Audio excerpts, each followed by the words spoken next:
السلام علیکم میرے بھائیوں اور بہنوں، امید ہے کہ آپ سب خیریت سے ہوں گے۔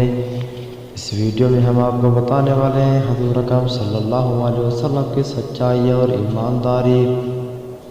بات سے پہلے آپ صلی اللہ علیہ وسلم کی پوری دینی قوم آپ صلی اللہ علیہ وسلم سچائی اور ایمانداری کے مترف تھی۔ آپ صلی اللہ علیہ وسلم سخت ترین دشمن بھی آپ صلی اللہ علیہ وسلم صادق الامین کے لقب سے پکارتے تھے۔ اپنے مخالفین اور معاہدین کے درمیان بھی آپ صلی اللہ علیہ وسلم کو صادق الامین کے لقب سے جانے جاتے تھے۔ ابو جہل کے بعد والد کو واقف نہیں، لیکن جب اس سے پوچھا گیا محمد صلی اللہ علیہ وسلم سچے ہیں یا جھوٹے ہیں تو اس نے کہا میں ہلاک و برباد ہوں۔ یہ بھی کوئی پوچھنے کی بات ہے؟ خدا کی قسم محمد صلی اللہ علیہ وسلم سچے ہیں اور محمد نے کبھی جھوٹ نہیں بولا۔ حضرت ابو سفیان رضی اللہ عنہ اسلام لانے سے پہلے لوگوں سب سے زیادہ آپ صلی اللہ علیہ وسلم کی مخالفت سرگرم تھے، لیکن جب ہرفل نے ان کی سے پوچھا کہ کیا تم نے نبوت سے پہلے محمد صلی اللہ علیہ وسلم پر جھوٹ کی تہمت لگائی تو ابو سفیان نے کہا نہیں، ہرگز نہیں۔ اس پر کہا کہ جب وہ عام آدمی کے بارے میں جھوٹ نہیں بولتے تو اللہ تعالیٰ کے بارے میں کیسے جھوٹ بول سکتے ہیں؟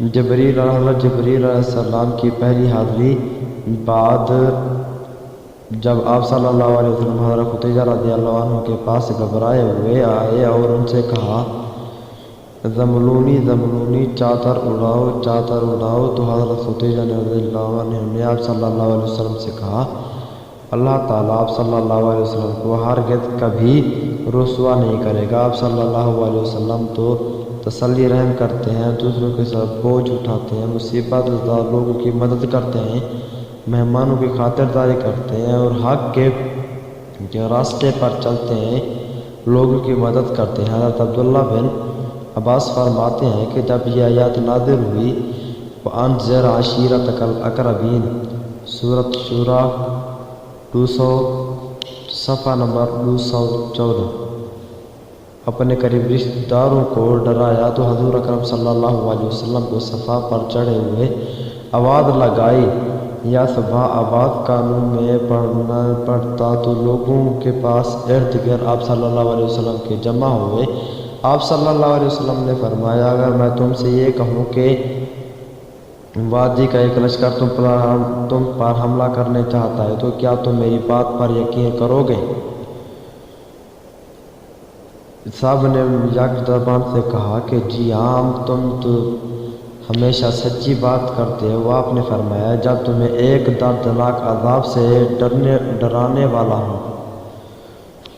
آپ صلی اللہ علیہ وسلم کی سچائی اور ایمانداری نے آپ صلی اللہ علیہ وسلم دعوت کے سلسلے میں مشرکین کو تعذب میں وہ مبتلا کر رکھا تھا۔ کبھی وہ آپ صلی اللہ علیہ وسلم کو جادوگر کہتے تھے اور کبھی شاعر، کبھی گہن کہتے تھے، کبھی مجنون، جھوٹا اور بددیانت، اور آپ صلی اللہ علیہ وسلم کو کہہ نہیں سکتے تھے، لہذا شاعر، کاہن، مجنون اور جادوگر لوگوں کو آپ کی دعوت کے سلسلے میں گمراہ کرنے کی کوشش کرتے تھے، اور آپ صلی اللہ علیہ وسلم کی یہی امانت داری حضرت خدیجہ رضی اللہ عنہ سے شادی کا ذریعہ بنی۔ مشرکین آپ صلی اللہ علیہ وسلم کی نبوت سے انکار کے باوجود اپنی مال بتا اور امانت آپ صلی اللہ علیہ وسلم کے پاس رکھواتے۔ سب سے بڑی امانت جو آپ صلی اللہ علیہ وسلم کی سپرد کی گئی اور وحی کی امانت تھی، یہ خدا کی امانت تھی جو آپ ایک حرف اور ایک نقطے کے ساتھ آپ صلی اللہ علیہ وسلم کو لوگوں تک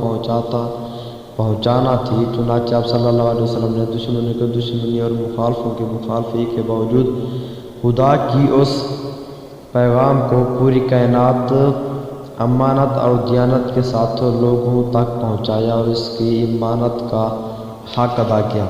بھائی اگر ہماری ویڈیو اچھی لگے تو سبسکرائب کرنا نہ بھولیں اور اس ویڈیو